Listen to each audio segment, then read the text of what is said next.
Auzubillahiminash-shaytanir-rajim. Bismillahir-rahmanir-rahim. Assalamu alaikum to all of you, my dear students. Last time in the previous lectures we have discussed the physical features of India. Today we are going to discuss the drainage system of India. First of all, we must know what is drainage. Drainage describes the river system of an area. किसी भी इलाके का दरियाई निजाम जो हमें दिखाएगा उसको हम कहते हैं ड्रेनेज. तो जहां तक as far as the Indian river system is concerned, it is divided into two groups.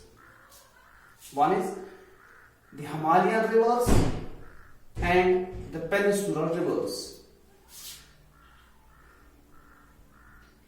The Himalayan rivers की अगर हम बात करेंगे तो हिमालयन रिवर्स वो रिवर्स होते हैं जिनका ओरिजिन हिमालय से होता है. तो पेनिसुलर रिवर्स वो रिवर्स होते हैं जो पेनिसुलर इंडिया से निकलते हैं. तो आज हम बात करेंगे हिमालयन रिवर्स की. हिमालयन रिवर्स का जहां तक ताल्लुक है, they are perennial in nature. Perennial का मतलब यह है कि ये सालों साल चलते रहते हैं, क्योंकि इनके जो सोर्सेज हैं वो ग्लेशियर से, हिमालय के ग्लेशियर से इनके सोर्सेज है. इसी वजह से ये सालों साल चलते रहते हैं.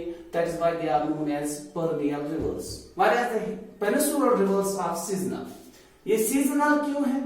क्योंकि जब बारिशें पड़ती हैं तो इनमें पानी आ जाता है, जब बारिशें नहीं होती हैं तो इनमें पानी नहीं होता है. तो हिमालयन रिवर्स की अगर हम बात करेंगे तो तमाम जितने भी Himalayan, most of the Himalayan reverse जो है वो परमियल इन नेचर है, उनमें लगातार पानी रहता है. सबसे तीन दरिया जो है, बड़े जो तीन दरिया है वो है इंडस, यहां से निकलता है, और है गंगा, और है ब्रह्मपुत्र. अगर हम इंडस की बात करेंगे तो इसका ओरिजिन होता है तिब्बत से. तिब्बत से इसका ओरिजिन होता है. फिर ये वेस्ट की तरफ चला जाता है. हिंदुस्तान में ये इंटर कहां पे होता है? ये हिंदुस्तान में इंटर होता है Ladakh region of Jammu and Kashmir में ये इंटर हो जाता है. यहां पे इसके साथ लद्दाख रीजन में 7 और ट्राइब्यूटरीज मिलती हैं. श्योक है, हुंजा वगैरह है, ये 7 ट्राइब्यूटरीज इसके साथ मिलती हैं और आगे ये चला जाता है. आगे की तरफ अगर देखेंगे गिलगित और बिल्तिस्तान से होकर ये नीचे की तरफ आ जाता है पाकिस्तान की तरफ. यहां पे इसके साथ और भी ट्राइब्यूटरीज मिलते हैं. झेलम है, चिनाब है, ब्यास है, रवि है और सतलुज है. ब्यास, रवि, सतलुज, चिनाब और झेलम ये सब एक साथ मिलकर यहाँ पे एक जगह है मिथुनकूट. पाकिस्तान में ये एक जगह है मिथुनकूट. इंडस के साथ मिलकर ये नीचे अरेबियन सी में चला जाता है. अगर हम इसकी लिंगत देखेंगे तो इसकी लिंगत है तिब्बत से लेकर अरेबियन सी तक. इसकी लिंगत जो है वो 2900 किलोमीटर्स की है. 2000, one of the longest reverse in the world. जितने भी बड़े दरिया है पूरी दुनिया में उनमें इसका नाम भी, इस इंडस का नाम भी आ जाता है. एक वाटर, इस इंडस वाटर ट्रीटी हुई थी पाकिस्तान और इंडिया के दरमियान 1960 में, जिस ट्रीटी में यह कहा गया है कि 20% जो वाटर है इंडस का वो इस्तेमाल करेगा हिंदुस्तान, और 80% जो वाटर है, पानी जो है वो पाकिस्तान इस्तेमाल करेगा. अगर हम इस इंडस को देखेंगे तो लेंथ मैंने आपको बताया 2900 किलोमीटर्स की है, और हिंदुस्तान में ये इंटर होता है. तिब्बत से इसका ओरिजिन होता है और हिंदुस्तान में लद्दाख रीजन में इसका इंटर होता है, एंट्री हो जाती है. फिर ये गिलगित और बिल्तिस्तान से होकर इसके साथ यहाँ लद्दाख रीजन में 7 ट्राइब्यूटरीज और मिलती है. फिर ये नीचे आ जाता है गिलगित और बिल्तिस्तान से होकर, यहाँ इसके साथ सतलुज, रवि, चिनाब, झेलम और ब्यास मिलकर एक जगह मिथुनकूट है.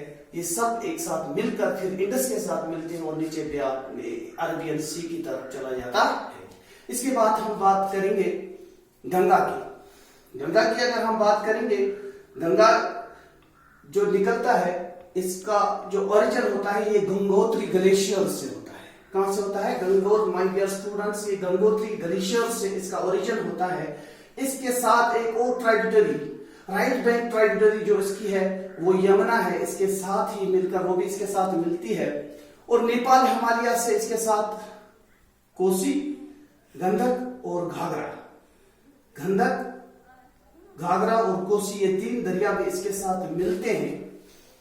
तो आगे ये चला जाता है और पेनिनसुलर इंडिया के 3 दरिया इसके साथ मिलते हैं। चंबल है, बिटवा है और सन है, ये भी इसी के साथ मिलते हैं।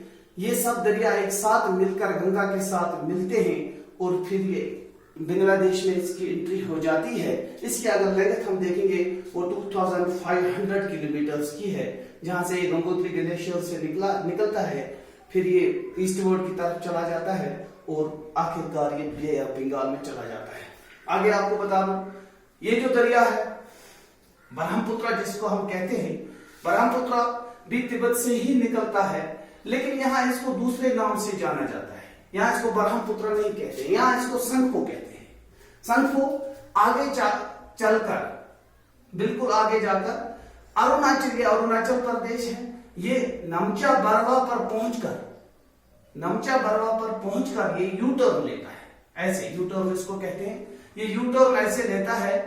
तो फिर अरुणाचल प्रदेश में इसके साथ एक दो दरिया और भी मिलते हैं। जब वो इसके साथ मिलते हैं तो इसका नाम चेंज हो जाता है, यहाँ इसका नाम ब्रह्मपुत्र पड़ जाता है, आसाम में एंट्री होकर।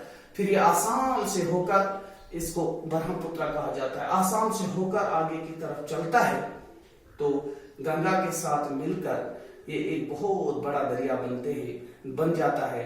तो सीधा ये बे ऑफ बंगाल की तरफ चला जाता है। इस तरह ये जो दरिया थे इनको हमने डिफाइन किया, ये है हिमालयन रिवर्स, जिनको हम हिमालयन रिवर्स कहते हैं। तो आगे इंशाल्लाह अगले लेक्चर में मैं आपको बता दूंगा कि पेनिनसुलर रिवर्स, इंशाल्लाह नीचे जो है ये सब पेनिनसुलर रिवर्स है, उनकी बात अगले लेक्चर में करेंगे इंशाल्लाह।